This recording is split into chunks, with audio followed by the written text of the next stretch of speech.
여러분, 성막은 우리가 지금 성막에 대해서 살펴보는데, 성막은 크게 뜰과 성소와 그리고 지성소로 이루어집니다. 성막 안에 들어가는 문이 있습니다. 이게 뜰에 속한 거죠. 또 뜰 안에는 제물을 잡아서 태우고 피를 뿌리는 번제단이 있고, 그 다음에 제사장들이 성소에 들어가기 전에 자신의 몸을 비추어 보고 씻는 물두멍이 있습니다.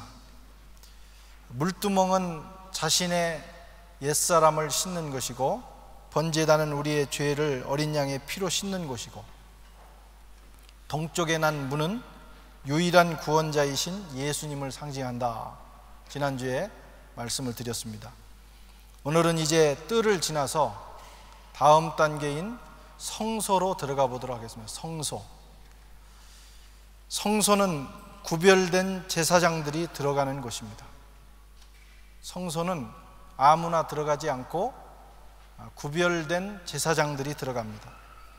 뜰은 하나님의 백성들이면 남녀노소 누구나 할 것 없이 들어갈 수 있지만, 성소는 특별한 사람들만 들어갑니다. 그래서 성소에 들어갈 수 있다는 것은 특권입니다. 뜰에만 머무는 사람들은 구원을 받았으나 구원 그 이후의 삶, 구원받은 이후에 하나님께서 우리를 위해서 예비해 놓으신 그 놀랍고 신비로운 삶을 경험하지 못합니다. 그들은 죄 문제를 해결받고 천국 가는 여권을 발급받은 정도로 신앙생활을 마칩니다. 이 사람들은 안식일이나 절기가 되면 잠시 성막들에 와서 죄를 씻고 자기 옛사람의 문제를 씻고 돌아가는 정도입니다. 그러나 여러분, 신앙생활에는 여러 단계가 있습니다. 우리가 학교를 들어가면 1학년, 2학년, 3학년이 있는 것처럼 신앙생활도 학년이 있습니다. 그래서 빨리 학점을 받고 2학년, 3학년으로 올라가야 됩니다. 어떤 사람은 계속 낙제를 해가지고 1학년에만 머무르는 사람도 있어요. 그러면 안 된다는 겁니다. 학년을 올라가면 조금 더 심도 깊은 공부를 할 수가 있고, 더 나은 실력을 쌓게 되고, 그리고 실력을 쌓은 다음에는 거기에 합당한 대우를 해줍니다. 그래서 학년을 올라가야 되는 거예요. 신앙생활도 마찬가지입니다. 뜰에만 머물면 안 됩니다. 성소에 들어가야 되고, 성소를 마스터하고 지성소로 들어가야 됩니다. 그러면 그 단계에 맞는 특별한 은혜와 축복이 있습니다. 하나님을 더 깊이 알게 되고, 하나님과의 관계를 더 깊이 할 수 있고, 그리고 더 높은 차원의 사명을 하나님으로부터 받게 되는 겁니다. 인생이 달라집니다. 여러분은 지금 어디에 계십니까? 뜰에 계십니까? 아니면 성소에 계십니까? 아니면 지성소로 들어가셨습니까? 구원받은 것으로 만족하고 성전 뜰만 밟고 왔다 갔다 하는 신앙을 하고 계시느냐 하는 겁니다. 오늘 성소로 들어가는 저와 여러분들이 되시기를 바랍니다. 성소에 누가 들어갈 수 있습니까? 제사장들이 들어갑니다. 누가 제사장입니까? 신약에는 저와 여러분들이 제사장입니다. 구약에는 레위인들 가운데 특별한 사람들만 제사장이었지만, 예수 그리스도를 구주로 영접한 이 신약 시대에는 저와 여러분이 제사장이라, 이런 말씀입니다. 베드로전서 2장 9절 말씀 같이 한번 읽겠습니다. 시작. 오직 너희는 택하신 족속이요 왕같은 제사장들이요 거룩한 나라. 요한계시록 1장 6절 시작.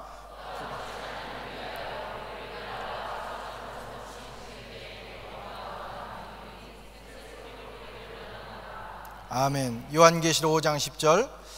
저희로 우리 하나님 앞에서 나라와 제사장을 삼으셨으니 저희가 땅에서 왕노릇 하리로다. 신약의 그리스도인들의 정체성이 뭐냐?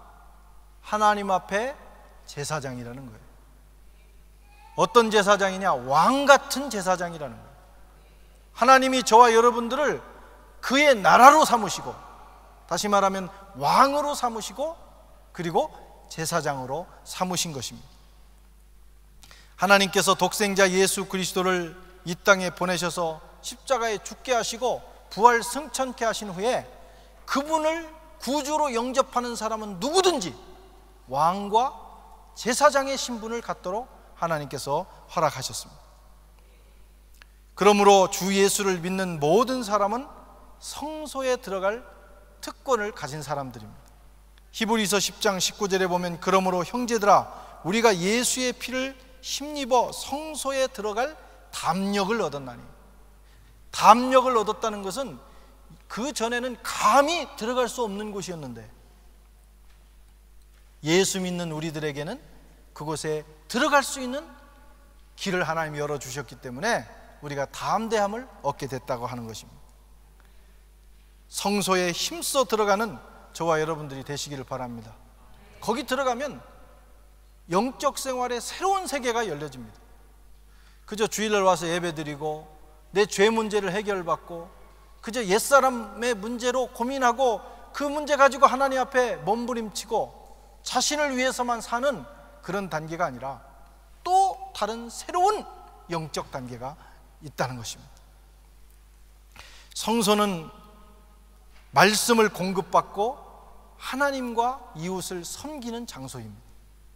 성소에 들어가면 떡상이 있고 또 옆에 금촛대가 있고 그리고 바로 지성소 들어가는 그 초입에 입구에 제단이 있습니다. 분향단이 있습니다. 이 떡상, 먼저 이 떡상에 있는 떡은 제사장들이 먹는 음식입니다. 아무나 먹지 못합니다. 그 안에 들어가는 제사장들에게만 허락된 음식입니다. 이것을 진설병이라고 하는데 하나님의 말씀을 상징하고 신약에서는 예수님을 상징합니다. 성소에 들어가서 섬기는 제사장들은 이 특별한 음식을 먹을 수 있는 권리를 하나님 허락하셨습니다. 그래서 성소에 들어가면 하나님의 말씀이 들려옵니다. 거기에 들어가면 말씀이신 예수님을 취하며 살게 되어 있습니다.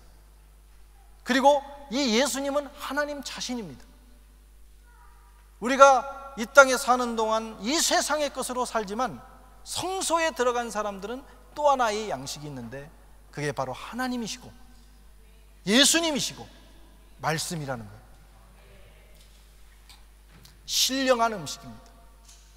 성소에 들어가 섬기는 저와 여러분들을 위해서 하나님이 세상이 알지 못하는 신령한 음식을 준비해 놓으셨어요.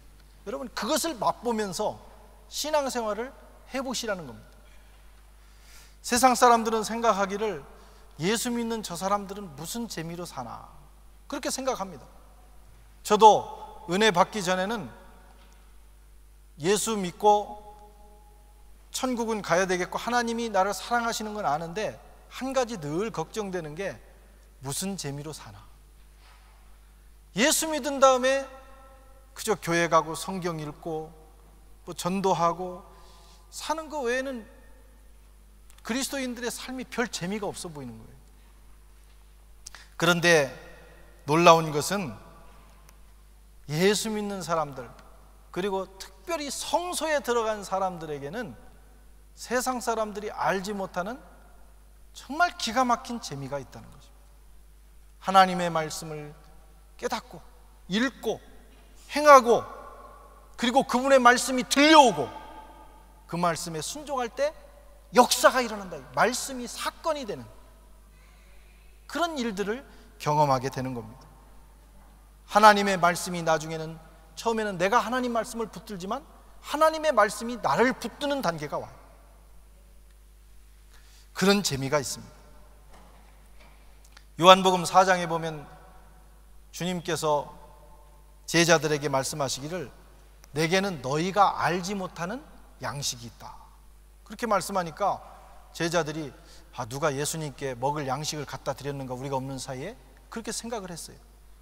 그때 주님께서 그들의 생각을 아시고 하시는 말씀이 나의 양식은 나를 보내신 이의 뜻을 행하는 것이니라. 예수님에게는 이 세상에서 먹는 양식 외에 아주 특별한 양식이 있었는데, 그 양식은 하나님이 주시는 말씀을 먹고 그리고 그 말씀에 순종해서 하나님의 뜻을 이루는 것이었어요. 여러분, 세상을 살아가면서 먹는 재미만큼 좋은 재미는 없습니다. 아무리 세상에 좋은 걸 갖다 줘도 먹는 재미 없어지면 참 인생이 몸이 건조해져요. 그래서 사람들이 만나면 대부분 하는 얘기가 다 먹는 얘기입니다. 여러분, 오늘 돌아가셔서 한번 곰곰이 생각해 보시고 생각하고 대화를 해 보십시오. 그러면 우리의 대화의 한 80%는 다 먹는 얘기, 그리고 마지막은 결론은 먹는 것으로 끝나고 먹으러 가고 배고프다고 하고 뭐 다 그 얘기밖에 없어요. 먹는 게 그렇게 중요합니다. 그런데 성소에 들어간 사람들은 특별히 한 가지 더 먹는 재미를 주신 거예요. 하나님의 말씀을 먹고 하나님을 취하고 그리고 그분의 뜻을 행하는 것입니다. 예수님께서 이 땅에 사실 때 참 힘들게 사셨어요. 배신당하시고 죽으시고 산적한 업무, 이런 것들을 생각하면 예수님의 삶이 참 심란합니다. 저는 가끔 예수님의 생애를 읽어보면서 예수님처럼 살라고 하면 살 수 있을까? 너무 심란해요. 오셔서 33년 사시는데 십자가를 이미 보고 계셨고 늘 배신하고 사람들이 욕하고 그런 일만 예수님에게 있었어요. 그런데 예수님은 그 모든 것을 뛰어넘는 인생의 재미가 있으셨어요. 그게 뭐냐면 아버지의 뜻을 행하는 것입니다. 우리 교회는 큐티 운동을 하고 있습니다. 제자 훈련을 하면서 큐티를 가르치고 그리고 매일 성경을 가지고 큐티를 합니다. 처음에는 힘들어요. 그러나 여러분, 그것이 익숙해질 때까지는 노력을 하셔야 됩니다. 아무리 맛있는 음식도 처음에는 맛이 없습니다. 그러나 정말 그게 입에 딱 붙으면 그때부터는 정말 그 맛을 느낄 수 있어요. 큐티도 마찬가지입니다. 하나님의 말씀을 처음에는 힘들고 번거롭지만 익숙해질 때까지만 최선을 다하면 하나님의 말씀을 먹는 재미가 온다 이거예요. 하나님 말씀 속에 새로운 세계가 열려지고 그리고 말씀 속에서 인생의 노다지를 캐는 것입니다. 날마다 아침마다 성경을 읽을 때마다 그날 하루 살아갈 수 있는 양식과 능력을 하나님 말씀으로부터 받는 거예요. 그 재미를 느낀 분은 큐티를 계속하고 그 재미를 느끼기 전에 포기한 사람은 평생 그 재미 없이 살아가는 것입니다. 여러분, 한번 결심하고 시도해 보시기 바랍니다. 가능하면 매일 성경이나 이런 교재를 가지고 매여서 하시는 게 좋고, 나는 도무지 그런 체질이 아니다, 나는 학교 다닐 때도 교재를 싫어했고 나는 그런 거 공부 그러면 정말 그렇다, 그런 분은 그냥 성경만 읽으세요. 매일같이 읽고 묵상하는 일, 기록하는 일을 하다 보면 이제 말씀의 맛이 붙게 되고 그때부터 말씀의 역사가 나타납니다. 때가 되면 말씀이 여러분들을 붙드시는 시간이 와요. 내가 처음에는 말씀을 붙들지만 나중에는 말씀이 나를 붙든다. 사도행전 18장 5절에 보면 실라와 디모데가 마게도냐에서 내려오매 바울이 하나님의 말씀에 붙잡혀, 이렇게 말씀합니다. 바울이 하나님의 말씀을 붙든 게 아니고 바울이 하나님의 말씀에 붙잡혔다는, 이게 최고의 단계입니다. 하나님의 말씀을 공급받고 그의 능력으로 하나님과 이웃을 섬기는 저와 여러분들이 되시기를 바랍니다. 이게 성소에 들어간 사람들이 체험하게 되는 놀라운 축복이에요. 또 성소에 들어가면 성령의 빛으로 행하게 됩니다. 성소 안에 들어가면 금촛대가 있어요. 왜 그 촛대가 필요하냐면 다음 주에 보시겠지만 이 성소와 지성소는 가죽으로 덮여 있습니다. 그래서 그 촛대가 없이는 활동할 수가 없어요. 항상 그 촛대의 불을 켜야 됩니다. 성소에서는 촛대로부터 나오는 빛으로 활동합니다. 이것은 성령의 빛을 의미합니다.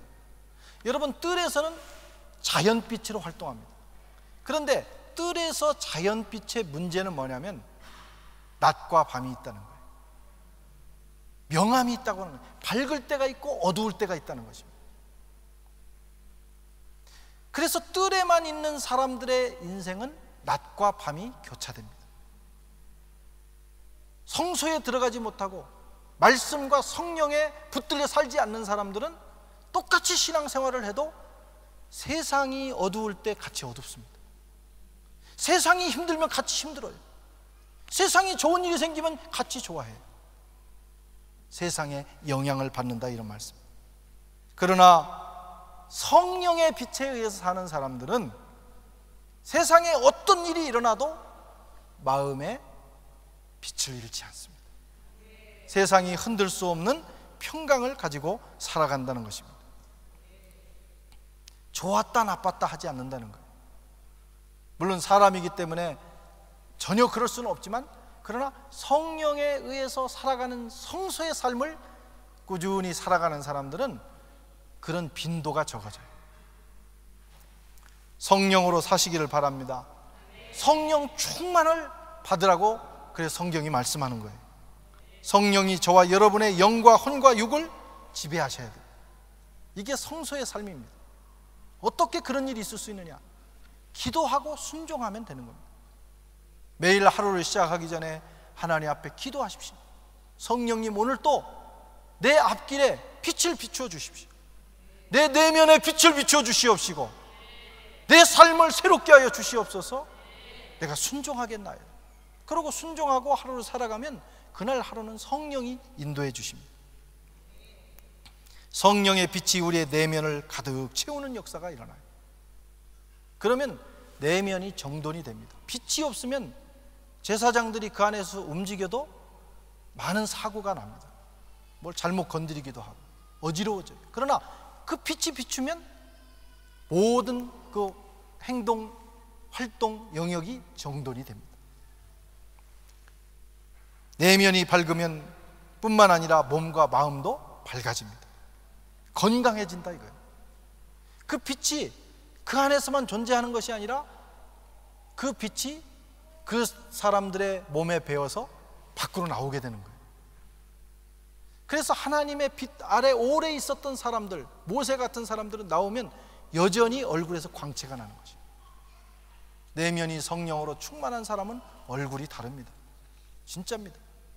일주일 동안 세상의 명암에 의해서 흔들렸던 사람들은 벌써 주일날 오면 얼굴이 명암이 있어요. 한쪽은 좋은 것 같은데 한쪽은 그렇지 않아요.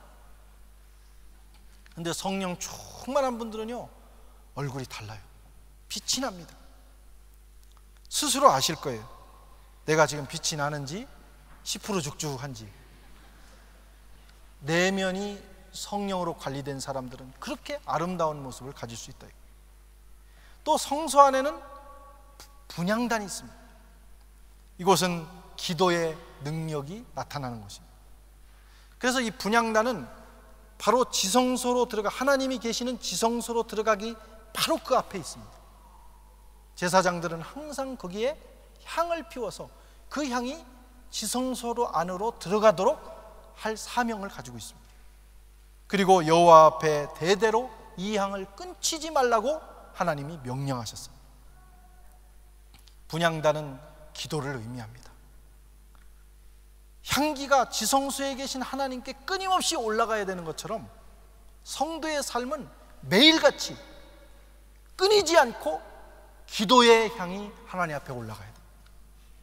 우리가 기도할 때 요한계시록 5장 8절에 말씀한 대로 천사들이 그 기도를 가지고 올라가는 거예요. 향은 기도를 상징합니다.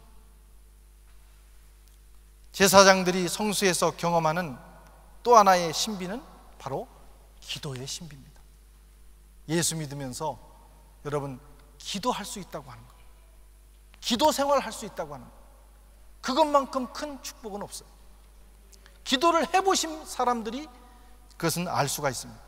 피조물인 인간의 소리가 창조주이신 하나님께 상달이 되고, 나같이 연약한 사람의 작은 신음까지도 그분이 들으신다. 여러분, 이것보다 놀라운 일이 어디 있겠어요? 우리가 기도하지 않는 이유는 이 기도의 능력과 신비를 모르기 때문입니다. 그것을 체험하고 기도하면 자로 잰 듯이 인도하시는 하나님의 역사를 체험하고 살아가는 사람들은 기도하게 되어 있습니다. 뿐만 아니라 기도는 의무사항입니다. 성소에 들어간 사람들은 영원히 이 향을 하나님 앞에서 끊치지 말라고 그랬어요.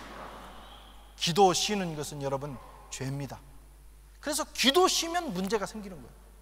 교회가 기도하지 않으면 문제가 생기고, 목사가 기도하지 않으면 문제가 생기고, 성도가 기도하지 않으면 여러분의 인생이 꼬이는 겁니다. 기도해야 돼요. 엎드려 기도하면 하나님의 능력이 우리의 삶에 개입하십니다. 사무엘은 기도의 능력으로 살았습니다. 다윗도 기도의 능력으로 전쟁했습니다. 엘리야는 기도의 능력으로 그의 사역을 감당했고, 예수님도 하나님의 아들이시지만 기도의 능력으로 그 인류 구원의 역사를 이루신 것입니다. 왕같은 제사장으로 하나님 저를 부르셨어요. 여러분들을 부르셨어요. 우린 세 가지를 해야 됩니다. 날마다 하나님의 말씀을 공급받아야 돼요. 이것은 특권이면서 의무입니다. 그래야만 성소의 삶을 살 수 있습니다. 날마다 성령 충만해야 됩니다. 그리고 날마다 기도하셔야 돼요. 우리가 이 세 가지만 반복해서 우리의 몸에 익도록 훈련해서 살아가게 된다면 우리가 그전에 경험하지 못했던 신령한 하나님의 역사를 날마다 경험하게 돼 있어요. 한번 스스로에게 물으시기 바랍니다. 나는 지금 뜰에 있지 아니한가? 기도하지 않는다면, 기도를 규칙적으로 하고 있지 않다면 아직 나는 뜰의 생활을 합니다. 여러분, 날마다 성령 충만하고 날마다 그분께 순종하는 일을 하지 않는다면 아직 나는 뜰에 있어요. 말씀을 읽지 않고 하나님 앞에 엎드리지 않는다면 아직 뜰에 있어요. 뜰에 있기 때문에 세상의 영향을 받는 거죠. 세상이 어려워지면 두려워지고, 세상이 어두우면 내 마음도 어두워지고, 그렇게 살아가는 거예요. 바라기는 우리 선한교회 식구들은 오늘부터 성소에 힘써 들어가시기를 바랍니다. 아멘 이렇게 하시고 집에 가 잊어버리시면 안 됩니다. 결심하셔야 돼요. 말씀대로 한번 집에 가셔서 내가 말씀을 규칙적으로 읽고 묵상해야 되겠다. 내가 기도를 규칙적으로 해야 되겠다. 그리고 날마다 성령을 기다리고 그분의 인도하심을 받아봐야 되겠다. 이렇게 한번 결심하시고 살아가셔서 성소의 신비를 체험하는 저와 여러분들이 되시기를 주님의 이름으로 축원합니다. 기도하겠습니다. 하나님 아버지,